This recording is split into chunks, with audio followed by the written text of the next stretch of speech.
Assalamualaikum warahmatullahi wabarakatuh. Akhir-akhir ini di Saudi Arabia terdapat sebuah hasil penelitian bahwasanya banyak masyarakat Arab Saudi yang dimana Islam itu lahir di sana sudah bermunculan masyarakat-masyarakat yang ateis. Ateis yang dimaksud itu adalah orang yang tidak lagi mau bertuhan dan tidak lagi mau mengenal bagaimana agama itu sendiri.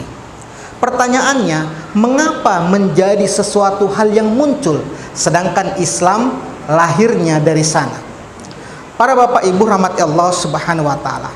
Ini menjadi sebuah koreksi kepada kita bersama bahwasanya dalam hasil penelitian itu ditemukan bahwasanya agama senantiasa oknumnya itu mengajari benturan-benturan, artinya berperang, artinya senantiasa melakukan kegiatan kontak fisik sehingga orang-orang rasa tidak simpatik. Artinya apa? Umat Islam di Indonesia ini janganlah beragama berorientasi untuk memunculkan perbedaan. Memangnya kita sudah pulang dari surga sehingga mengatakan kita lebih baik? Para Bapak Ibu rahmati Allah Subhanahu wa taala, silahkan kita berpengetahuan dalam beragama, namun kita juga bisa membuktikan lebih baik lagi keteladanan itu sendiri. Di Saudi Arabia, Timur Tengah sudah terjadi. Semuanya ingin berperang dan egosentris. Setiap kelompok menunjukkan keinginannya sendiri. Pertanyaannya, apakah itu yang dikatakan akhlak? Oleh karenanya kita di Indonesia, khususnya di Kampung Tempel, marilah berusaha mengamalkan apa yang ada. Peliharalah hati. Walaupun nanti kita akan menyaksikan Muhammadiyah Idul Fitrinya berbeda, NU berbeda pula, Al-Wasliyah berbeda pula. Silahkan berbeda mau kemanapun. Yang penting surganya tetap surga, Muhammad tetapnya Muhammad, dan tetap percaya adanya Yaumul Qiyamah. Artinya Bapak Ibu rahmati Allah Subhanahu wa taala, perbedaan itu rahmat.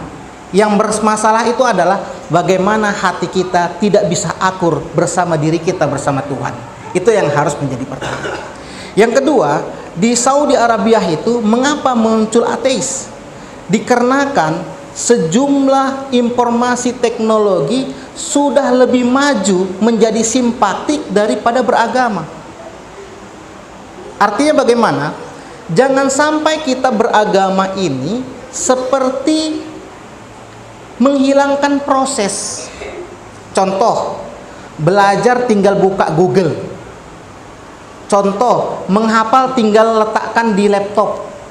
Untuk mendengar ayat tinggal letakkan saja. Tapi mengaji, membuka ayat, bagaimana proses jiwa memaknai tentang hati, itu belum dapat. Artinya, agama hanya tersimpan di dalam IT, tidak pada kepribadiannya. Maka wajar kepribadiannya berpenampilan baik, tetapi amal perjuangan hatinya tidak bisa seperti Buya Hamka. Bisa saja anak sekarang lebih pintar sampai profesor agamanya, tapi hatinya belum mengalami proses bagaimana beragama itu sendiri. Oleh karenanya itu, para Bapak Ibu rahmati Allah Subhanahu wa taala, jangan bangga berpengetahuan tinggi tentang agama sebelum membuktikan dalam kepribadiannya. Artinya, memaknai agama dalam rasa itu lebih penting daripada kita banyak berpengetahuan tentang agama. Itulah yang melatar belakangi kenapa di Saudi tersebut muncul ateis. Jadi tidak ada simpatik beragama. Lalu yang ketiga, dikarenakan kehidupan mereka sudah serba mewah.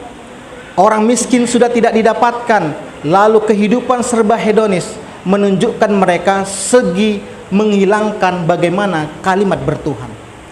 Bapak Ibu rahmati Allah Subhanahu wa taala, dalam psikologi memang ketika kita bersabar, kan kesabaran itu kan bagian dari keimanan. Kalau musibah kita sabar itu wajar, mudah. Tapi kalau kaya, kalau mapan, kalau nyaman, sabar itu sulit. Artinya nafsu untuk menguasai dan menghancurkan itu lebih berpengaruh pada otaknya daripada memahaminya. Artinya Bapak Ibu rahmati Allah SWT, beragama itu berusahalah mengumpulkan amal bukan untuk dipertunjukkan. Naik haji umroh berulang kali, emangnya mau tamasya ke sana? Apalagi untuk mewujudkan sumbangan kita bungun banget. Enggak. Selamatkan anak-anak ini dari kehidupannya.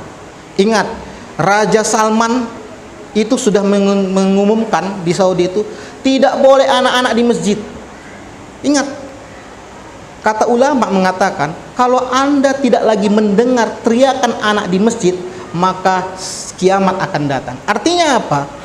Kalaulah mereka berteriak di masjid, itu masih lumayan ketimbang dia buka gadget, buka HP, lalu otaknya bisa bermain di situ. Itulah sudah munculkan tanda-tanda bagaimana kehidupan. Nanti ini Idul Fitri, 3 khutbah akan terjadi. Idul Fitri khutbah, Jumat berpeluang khutbah, khutbah gerhana. Belum pernah terjadi. Artinya tanda-tanda kiamat akan datang. Kita hanya bisa berdoa. Kekhawatiran penting, namun bukan iman itu menakutkan. Kita semua tidak tahu bagaimana kehidupan ini. Yang penting kita berusaha untuk jujur dalam diri, berjalan sebagaimana biasanya.